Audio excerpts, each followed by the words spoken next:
Welcome to a new edition of the Neon Jazz interview series with legendary jazz guitarist John Scofield. We caught up with him on June 17, 2020 to talk about his newest 2020 CD, Swallowtails, that celebrates the music of his friend and mentor Steve Swallow, made in an afternoon in New York City back in March of 2019. John was a 20-year-old student at Berklee when he first met and played with the bassist, and they have continued ever since in many different contexts. Born in Ohio and raised in suburban Connecticut, he has gone on to become a jazz legend with great tales.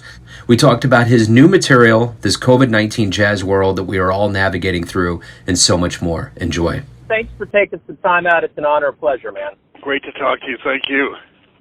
So, there's so many things right now that we can talk about, but I really want to keep this positive. In the middle of a pandemic and social upheaval crossroads, I guess I really...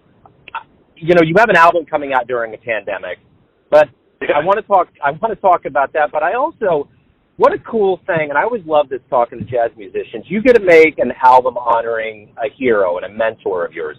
Talk to me about how special this release is for you. Well, I've known Steve since 1973, and when I first met him, and when I was a kid, in my early 20s, and he was an established jazz great, and we've been friends ever since, and yeah, he has been a real role model to me, and now we're just old guys together, but he's still a role model to me, and I've been playing with him on and off ever since then. He's one of the great composers, certainly one of the great jazz bass players, and not just me, a lot of people love him. He's a really special human being, and has made a big difference in a lot of musicians' lives. So this was great to get to do these tunes, but I, quite honestly and selfishly, I didn't do it to honor him, although that's nice and great, and I want to honor him, but I love the tunes, and I knew they would make a good record with us playing them. So does this whole process of making music, the older you get easier? Is it just like you were beginning? Is there still kind of the same process, or does it get more satisfying? I mean, what has wisdom and age done for your process? Well, it certainly, to me, gets more satisfying because I just feel more relaxed playing music. Music's always been the most important thing to me. I always wanted to be a jazz musician and practiced at it, but when I was younger, I was nervous. I wasn't sure if I was good enough. Now, I'm not sure if I'm good enough, but I don't care. I just do it anyway because I know I can do it okay, and we have more fun with it. So in that way, it is more rewarding. And I'm still not sick of playing jazz guitar, especially with people like Steve Swallow and Bill Stewart, like we did on Swallowtails. So, I've talked to a lot of musicians during this time of quarantine lockdown, and one person in particular mentioned what a special place a lot of these albums are going to hold that are getting released during this time. Did you have any ambivalence of releasing it during this time, and what are your thoughts during this very weird time in the world? I think we need music more than ever. People are staying home, and maybe people are getting more into listening to music and have time for that. So I think in that way, it's a good time to release a record. I guess the downside is, unfortunately, a lot of people are out of work all over the world. It's terrible. And there are a lot of people that are really stretching it financially. So I guess in that way it's not a good time, but I didn't think about that at all. I just wanted the music to come out, and was excited that ECM is putting out the record, pandemic or not. Yeah, A Love Supreme was made during the race riots when clubs were burnt down and a lot of these cats couldn't even play live. And I think about all of the innovation, like even after the war, and it's mimicking things that are going on right now. And jazz musicians are very raw creatures. They get to the heart of the art. What's your thought on jazz musicians capturing the essence of a very unique time in the planet right now?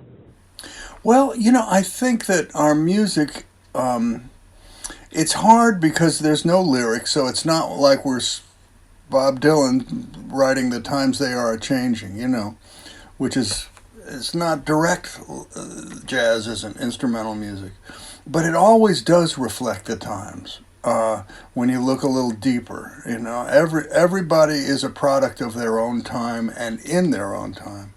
So not only does this reflect what's going on right now, but it reflects all the musicians' history, and places them at a time in the world, so that 200 years from now, people will look back and say, oh yeah, that's that time, you can tell, and I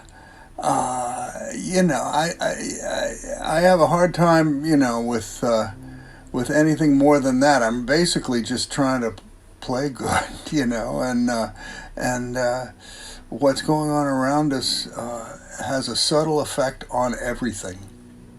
What do you like the best about being a musician? Oh man, that's a hard question. Being a musician has given me something to do. I see people, especially during lockdown right now, that aren't able to work as much and aren't able to do the things they love to do. I can still make music and write music. It's been my interest and joy and number one occupation as well as profession for my whole life since I was 11 and started to play guitar.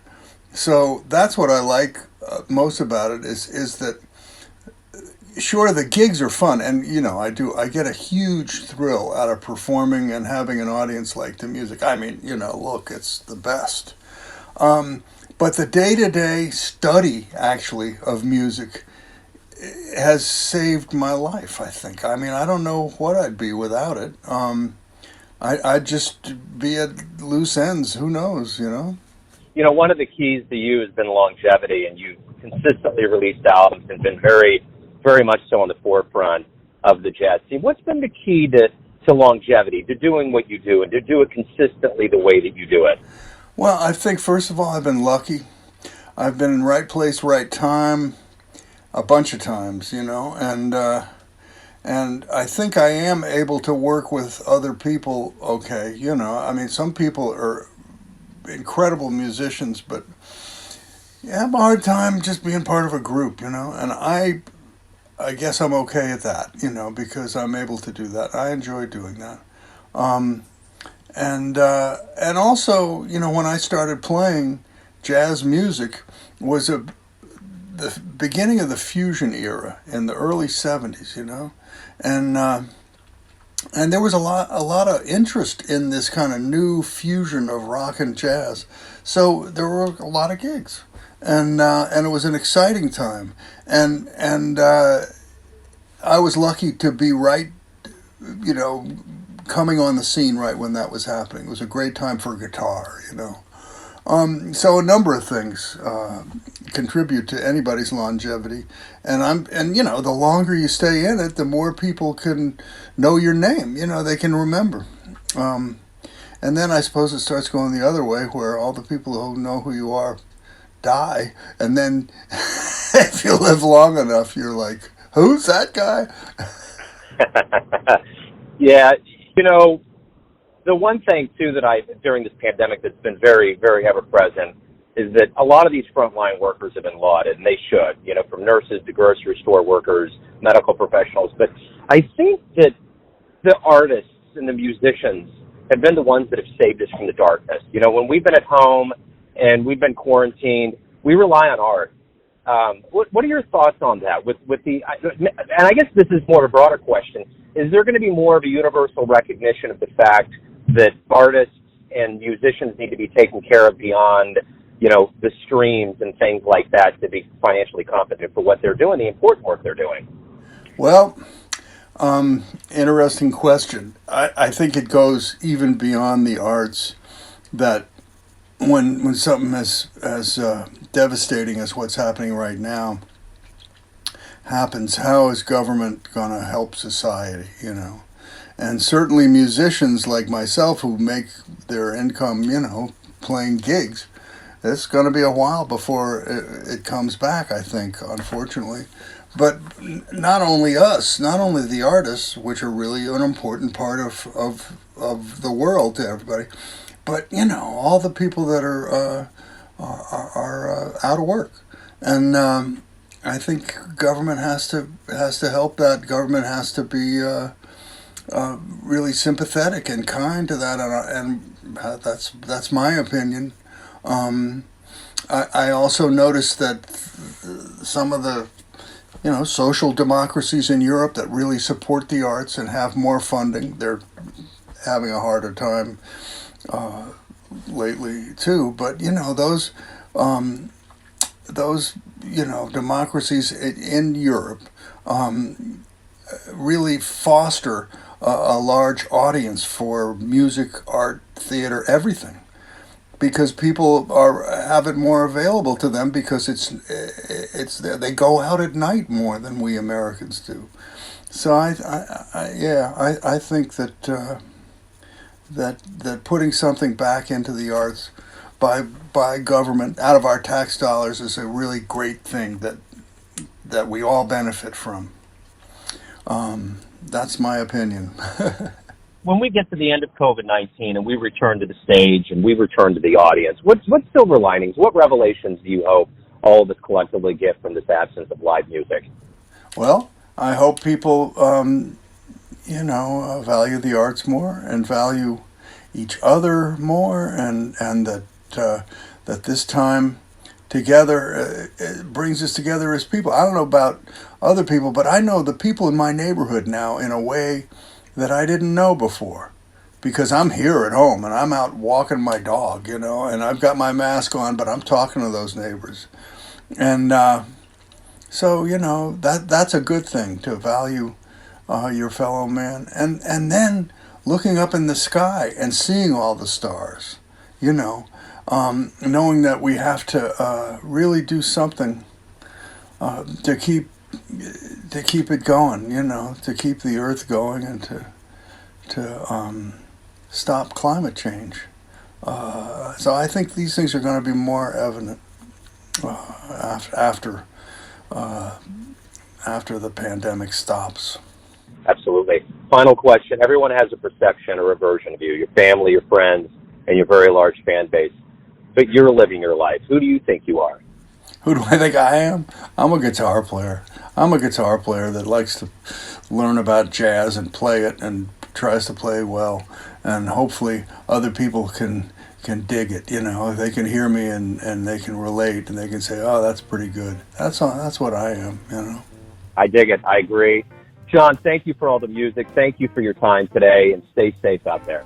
Great, Joe. Thanks for doing this, and everybody stay safe. Thanks for listening and tuning in to another Neon Jazz interview, where we give you a bit of insight into the finest players in Ohio, Connecticut, New York City, Kansas City, and spots all over the world, giving fans all that jazz. And thanks to John for his time, music, and stories.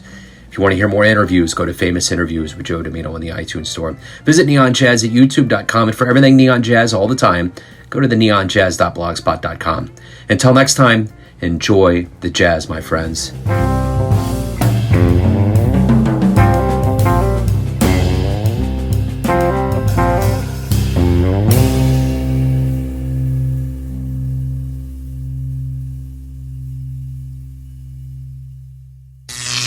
Neon Jazz.